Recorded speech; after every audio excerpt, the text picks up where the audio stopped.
j'espère que vous allez bien, que vous avez passé une très bonne semaine de trading. Donc en fait, on va regarder ensemble qu'est-ce qui s'est passé cette semaine sur les marchés américains. Donc là, vous pouvez vous constater cette semaine que en début de semaine, on est allé retracer donc effectivement sur des niveaux support. Vous pouvez voir ici la ligne de tendance qu'on est allé, voyez, tester ici, c'était le haut de l'ancienne ligne de tendance qu'on a cassée. On est allé donc la retester et on a rebondi de ce niveau-là, donc qui était un niveau de support assez important. Ce qui est intéressant de voir maintenant, c'est que effectivement, on a clôturé donc la semaine avec un hanging man. Alors, qu'est-ce que c'est un hanging man? On va regarder ça tout de suite. Donc en fait, le hanging man se trouve, vous voyez, en haut d'une tendance haussière, bien évidemment, en haut du sommet. Et en fait, c'est la bougie d'après qui confirme effectivement le retournement de tendance. Donc là, vous pouvez voir, ça c'est un hanging man. Donc généralement, pour envisager une fin de tendance, vous pouvez constater même ici, par exemple, vous voyez, uptrend et hanging man, mais la bougie d'après, bien évidemment, donne un signal, une confirmation de signal. Donc, ça pourrait être intéressant de regarder ça pour la semaine prochaine au niveau du S&P 500. Si on revient au niveau du daily, donc là, on est sur le SPX. Donc ça, c'est la référence sur TradingView pour les CFD, donc qui se trade pratiquement à 23h124 du lundi du dimanche au vendredi. Donc si là, par exemple, si on va sur SPX directement, on peut constater que on a quand même, vous voyez ici et ici, on a deux gaps. On a un abandoned baby aussi. Donc là, c'est quand même pas mal de gaps sur le S&P 500 depuis un bon petit bout. Vous voyez ici, on a un autre gap ici qu'on n'a jamais rempli. On a un gap ici qu'on n'a pas rempli non plus. Bon, c'est pas forcément c'est pas parce qu'on a un gap que ça va forcément se remplir. Mais ce qu'il faut noter, c'est que généralement sur les indices, les gaps communs se remplissent assez rapidement. Vous voyez ici, ici. Donc là, vous voyez, ici, on a deux gaps. On en a un ici, un ici. Donc, c'est doublement intéressant.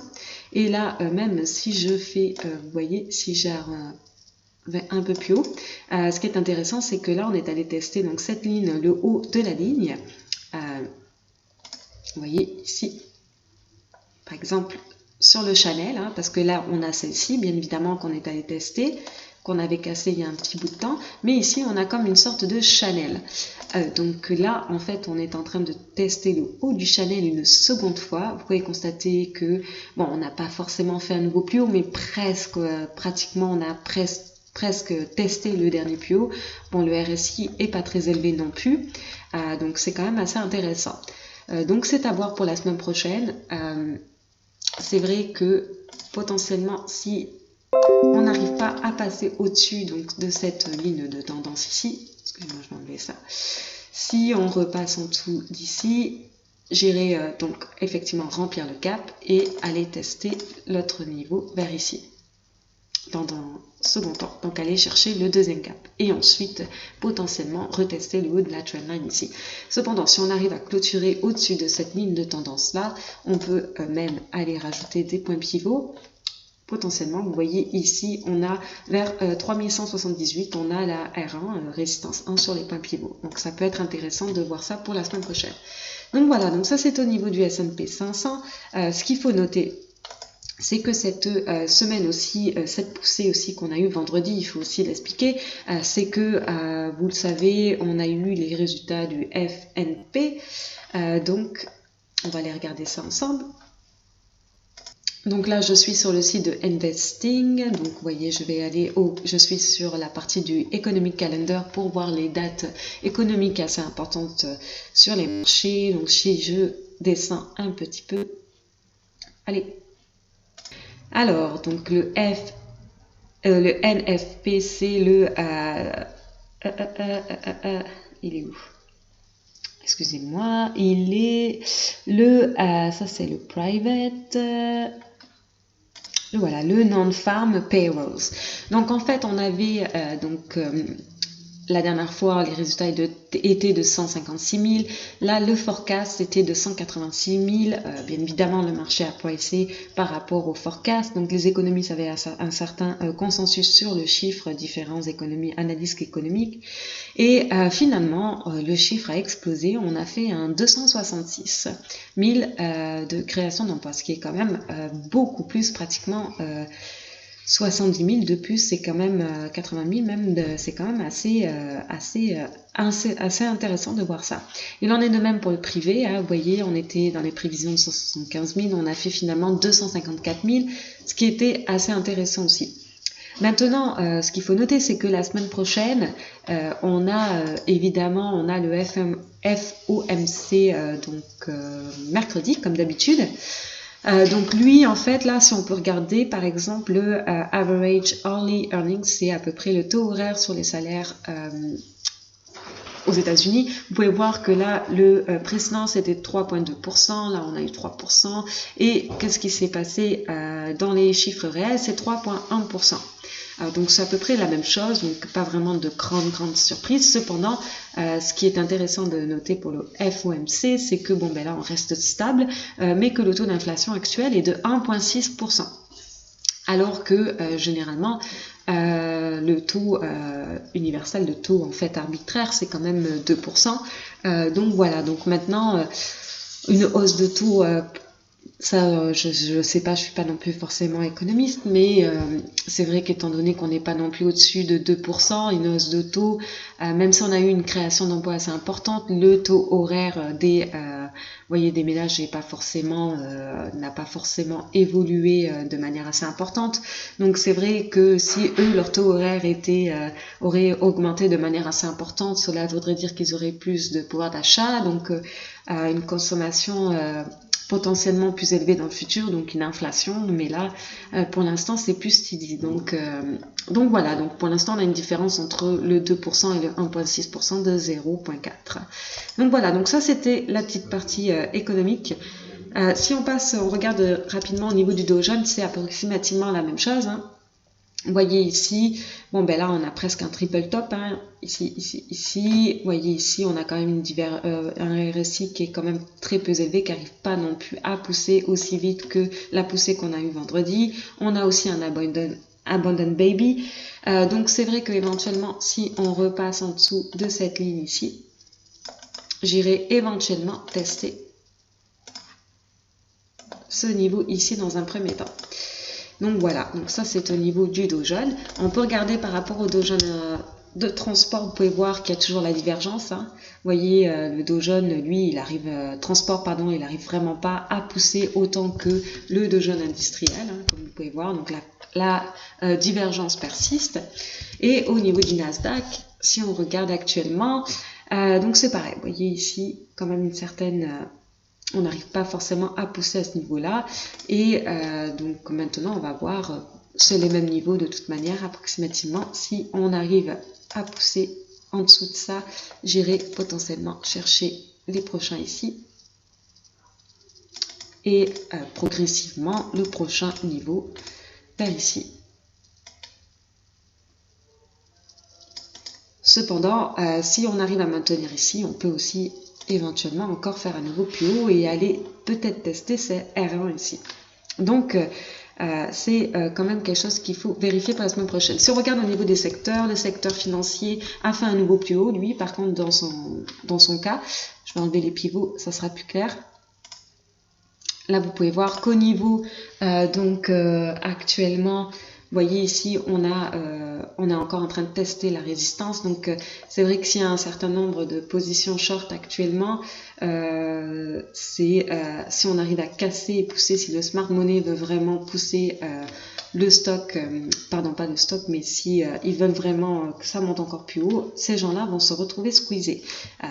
Donc, c'est pareil, on a une sorte de hangman à la fin de la poussée.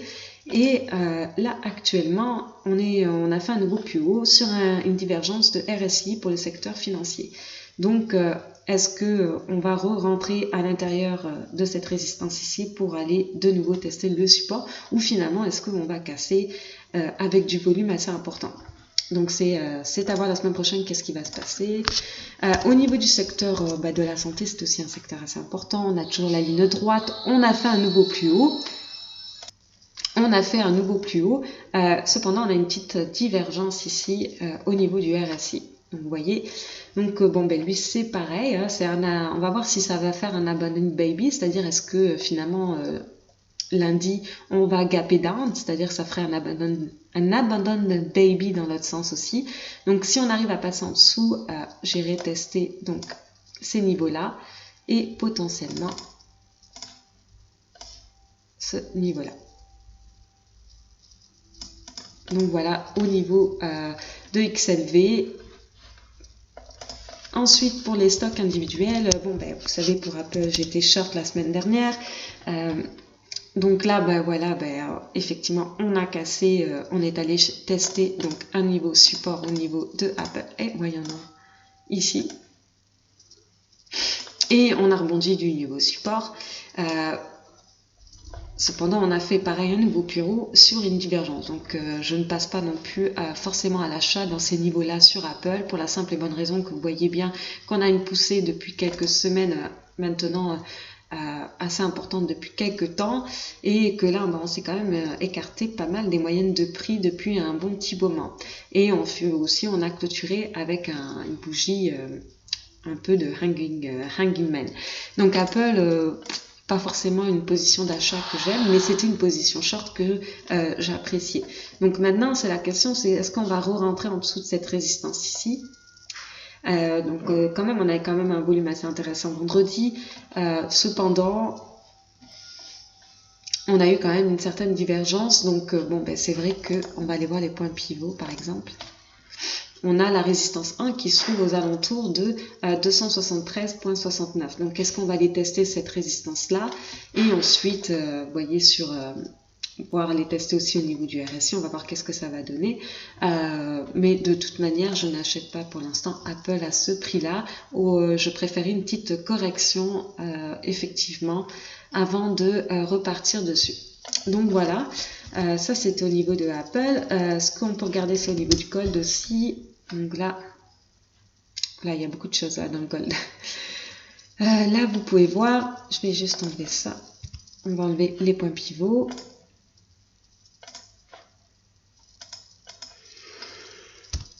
Alors, là, vous pouvez voir que ici, on est allé tester donc le haut des moyennes mobiles ici. On n'a pas pu clôturer au-dessus pour éventuellement repartir à la hausse à moyen terme. Cependant, là, on a vendredi clôturé de manière assez négative. On va aller potentiellement tester donc ce niveau support qui est quand même un niveau support majeur. On va voir qu'est-ce qui va passer au niveau de ce support-là. Mais si on casse ce niveau de support-là, il y a un potentiel d'aller tester le prochain niveau support qui se trouve vers ici. Et ensuite, si on casse celui-là, potentiellement aller chercher ce niveau support ici, qui serait donc une correction vers la moyenne mobile 200 ici. Si on arrive à rebondir, on pourrait encore potentiellement donc tester le haut du range ici et peut-être le haut du biseau. Là, si on regarde, vous voyez, sur le weekly, on a une sorte de biseau. Donc, on pourrait éventuellement aller tester le haut du biseau. Donc, maintenant, on va voir... je pense que la semaine prochaine, ça risque d'être assez intéressant avec le FOMC. Donc, on aura un peu plus de direction pour les prochains jours. Donc, ça, c'est au niveau du gold. Sinon, ce que je regarde aussi, c'est Mastercard. Pourquoi je regarde Mastercard? Vous voyez ici, je suis au niveau du weekly, on a quand même un double top assez important. Ce qui est éventuellement aussi intéressant, c'est de voir que Mastercard, on a des insiders en train de vendre depuis un bon petit bout de temps. Alors, par exemple, je suis allée sur le site de Finviz, sur le profil de Mastercard. Vous voyez, bon, il a un price earning assez important, au-dessus de 20 quand même. Et si je descends en bas de la page, vous voyez tout ça, en fait, tout ce qui est un peu de coloré en rouge, c'est en fait les vendeurs sur la position Mastercard, mais les inside, la vente des insiders, donc des personnes qui ont un pourcentage assez important au niveau de la compagnie. Donc là, vous pouvez voir que depuis juillet, les ventes s'accumulent en petits blocs, à toujours le même chiffre, hein, comme vous pouvez voir approximativement. Et donc depuis juillet, hein, vous pouvez aussi constater, si on regarde, vous voyez, au niveau du weekly, qu'on reste quand même dans une zone de consolidation assez importante. Donc Mastercard, vous voyez, on est allé tester le plus haut, mais pareil, on a une divergence ici. Donc, si on arrive à passer en dessous de ce niveau-là, j'irai tester encore le niveau ici. Et si on arrive à passer en dessous de ce niveau-là, j'irai tester donc le prochain niveau support vers ici. Et vous voyez, le dernier niveau support assez important qui se trouve vers ici est au niveau aussi de la moyenne mobile 200. Donc, à terme, ça peut être assez intéressant de regarder ces niveaux-là si on s'en approche. Donc voilà, donc ça c'est au niveau de Mastercard. Cependant, si, parce qu'il faut quand même être assez ouvert dans les deux sens, si on arrive à clôturer vraiment au-dessus d'ici, éventuellement, on pourrait avoir un phénomène de squeeze, hein, parce qu'au niveau des résistances, il y a un pourcentage de personnes qui shortent de manière importante, on pourrait avoir un squeeze assez important. D'ailleurs, je ne suis pas allée voir le niveau de short ici. Ouais, mais comme c'est dilué sur du large cap, c'est sûr que c'est différent. Donc si on se trouve ici à ces niveaux-là, si on arrive à casser vraiment avec du haut niveau la résistance ici, ça risque d'être assez parabolique, mais cependant pour l'instant on a quand même une certaine divergence à long terme. Le second test il n'est pas forcément non plus extraordinaire. Vous voyez ici qu'on a un hanging man, donc bon, c'est à voir. Bien évidemment, ce sont les niveaux que je donne. Après ça, si on regarde au niveau de ACB, c'est un autre stock en fait que je regarde à long terme, pour la simple et bonne raison que lui, vous voyez, bon, on est dans une tendance baissière depuis un bon petit moment. Bon, ben là, on s'est écarté quand même à moyenne de prix, même 200, hein, très loin. Cependant, vous voyez, si je dézoome, que je vais au niveau du weekly, ici, on a un niveau majeur. On est quand même descendu quand même assez bas et maintenant, on est dans un niveau majeur. Vous voyez que le volume est quand même très important aussi ici. Donc, même si je vais au niveau du daily, vous voyez cette zone dans laquelle on consolide depuis un bon petit bout de temps ici, là, c'est une zone où il y a pas mal de volume qui rentre. Donc, est-ce que ils sont en train d'accumuler?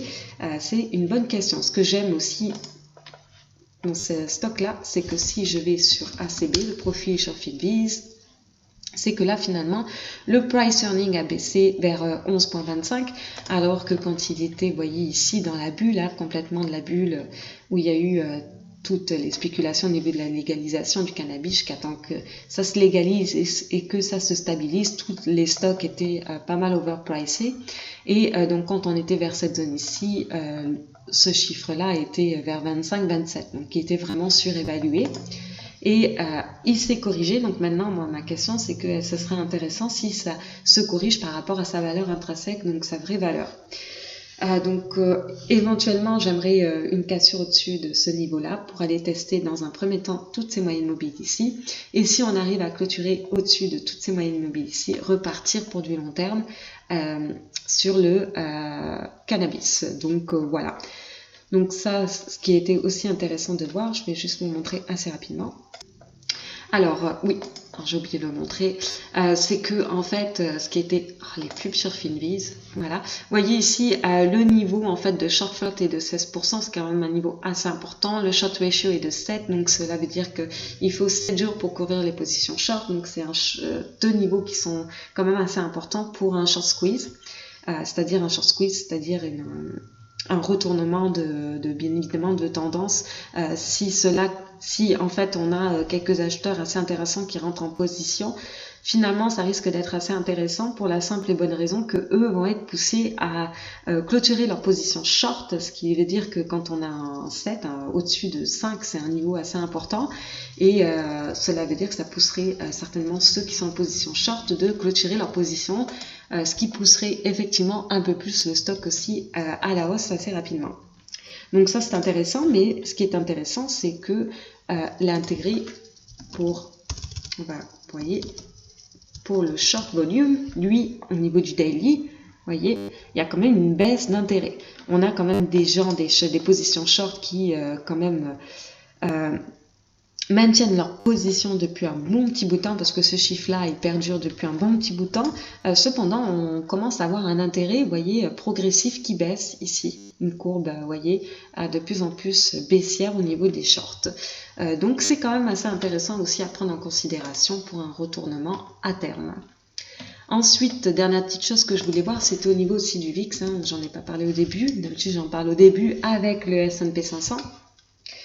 C'est que oui, là, le VIX, actuellement, on est resté quand même, vous voyez, dans des zones à peu près de 13,5 comparé au S&P 500. Vous voyez, quand le S&P 500 était dans cette zone ici, on était quand même dans des zones du VIX extrêmement bas, c'est-à-dire vers ici, 11,5, voire 12, que là, quand même, on n'est pas redescendu non plus dans cette zone ici de seuil, comme vous pouvez constater. Donc voilà, donc ça c'est pour finaliser la vidéo. Donc voilà, donc si vous avez aimé la vidéo, n'hésitez pas à mettre un like. Si vous n'êtes pas abonné à ma chaîne, n'hésitez pas à vous abonner également. Et donc nous, on se retrouve la semaine prochaine.